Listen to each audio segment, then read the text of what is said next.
Released alleged audio of Democratic Texas Congresswoman and mayoral candidate Sheila Jackson Lee really letting her staff have it. I mean, she goes all out. She says all kinds. Representative Jackson Sheila, her audio leaked out, and they could hear the way she was insulting. She was cursing out her staff. Let's listen what the views have to talk about that. Lot of words, a lot of bad words. People are really upset about it. Her former colleague Adam Kinzinger weighed in, saying her treatment of staff has been an open secret. But when Lee's staff was asked to comment, they called it a political hit job. What to do, what to do. They want to keep their job, so they're not going to confirm it. But someone who she was talking to must have been recording her. I mean, it is an open secret. I have friends that have worked for the Congressional Black Caucus, and they were like, oh yeah, that's Sheila. I was like, really? Speaking to people like that? I mean, she said, well, there's a lot we can't say, but she said she called them two blank big-ass children and blank idiots who serve no blank purpose. Ooh. I mean, it was deep. It was mean. I have been spoken to like that, actually. And it's hurtful, it's harmful, and that's why she has one of the highest turnover rates. But that's just me calling you terms of endearment. No, listen, I thought, and first of all, honestly, I cuss, okay? I cuss in 3 languages. If I'm drunk, I can do it in 5. But I think there's a difference between cussing and cussing somebody out, denigrating them. This was verbal abuse. It works for you. This claim that allegedly maybe that is not her voice, that is somebody else's voice, so they are not very sure. But other staff claim to say Representative Sheila Jackson is very rude. She's very bossy. She represents a very bad staff and bad boss to work with. She's very insultive. She has a verbal abuse. And they say what she was even saying, they could not even release it. Because, of course, such words, you cannot really release it because the video can get flagged for such insultive word, cursing out, and so bad that we can't even play a little bit of it. Well, we can't play a little bit of it because it's all blue. It's all. It's emotional abuse. It's toxic. Frankly, if she was anything other than a congresswoman, she'd probably be taken to HR and fired. But since there's no speaker, who's going to censure her?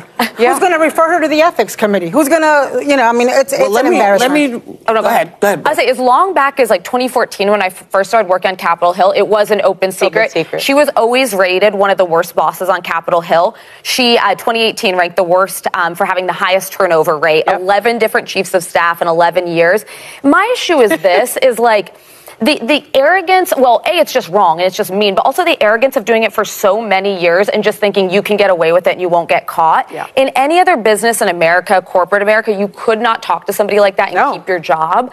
And we need to have a little bit higher standards. According to Woody, she advised that if you are a worker, because Representative Sheila claims that those people have worked for her, and they still came back, they left, and they still came back because they say that the result they get here with her is not anywhere else, that she got the best result. So she have done that for many years and no action have been taken. So to her, it's normal, and the people working for her, they don't really complain. They go behind. But according to Woody and Goldberg, according to Woody, you could transfer to another department, and the capital you can transfer to another department, or you can move to another jobs that pay worse.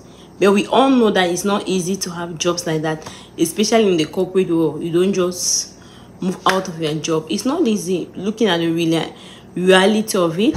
For Congress. But that's why we have to be able to prove that it's her. Yeah, I mean, allegedly let's say it's allegedly. Let me tell you what she's saying. She said Some staffers have worked for her for years. Others have left and then come back. She says everybody that leaves gets greater and greater because of the experience they got. Her former intern is now running for her congressional seat and supports Jackson Lee's run for Houston's mayor. She'd be the first black woman to be mayor of Houston. I think it's listen, being cussed out is sometimes part of how some of us grew up. When adult folks go off, especially women when they go off, because they're not going to hit you. They're going to cuss you out. So, I think if you are in an environment that is toxic for you, that you should leave it. You should leave it. Lisa, I think the first thing this lady needs to do, because we're saying allegedly and we're saying all of this. No, because they were saying allegedly because... Representative, according to Sony, she has been in an instance like that. They should went and transfer to another department. Some jobs will let you do that, but some jobs it's not that easy, as you said, looking at the real world. So I believe that's why those people stay, because of course you need your job, you have bills to pay, you don't want to be homeless, you don't want to beg from anybody. So you want to keep your job, you have a family to take care of. I guess why those people were able to put up with her for all those years. Public service, you know this as a former federal prosecutor, you're underpaid for incredibly hard work and long hours, and anyone who works in her office could go work on K Street and make 5 times what they're making, but they want to serve the public. They do not deserve to be berated. Well, but there are so many people that want to serve the public. I don't buy that. If you're in a situation that is like that, and there are other folks you can go and work for, then you should not stay. You're right. I did that at the Justice Department. I had a female supervisor that spoke to me like that, and I said, you cannot speak to me like that, and I transferred departments. But she needs anger management to own it and maybe to resign if she's not going to or maybe her staff needs to... So what do you really think? Do you really think that Representative Sheila is that her voice, or do you really think from the testimonies that other people have been giving, those that work with her, or do you really think, and what do you think, do you support the fact that if you don't if you have a boss who is abusive and insultive, cursing out, should you walk out and look for a job elsewhere, or should you transfer to another department, or should you report the boss to another bigger boss? Or what do you really think? I know your own suggestion in the comment section. Thank you very much for watching. If you have not subscribed, please do not forget to subscribe and help share the video. God bless you. Bye bye.